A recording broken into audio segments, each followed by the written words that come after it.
nyo, taho na walang arnibal o pritong itlog na walang asin? Tingin ko dahil si Sir Christian mukhang fit. Oh, fit. Oh. And itlog ay kailangan sa breakfast. Breakfast, yes. So, dun ako sa itlog na walang Asin. asin. Ay, Okay. nako. Itlog na walang asin. Ay. Kung sakasakali man, Francine, takpan mo na lang ilong mo dito, ha? Kasi hindi natin alam kung ano magiging kasagutan. Ang sabi niya, itlog na walang asin. Kabog or sabog in 5, 4, 3, 2, 1. Grabe kasi.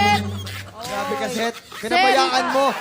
Parang sinadya. Set, alam mo, Ang galing sobrang... ni Seth, oh. Talagang mahal na mahal. Naset lalo Inarang yung ng ganun, makeup oh. ko, ah. Inarang niya. oh. Ano Teka pala? lang. Bakit Bakit? ang ganda pa din? Seth, maganda ba talaga si Francine? Kiss mo nga. Babawi. Bawal. Bawal. O, eto na ang ating pangalawang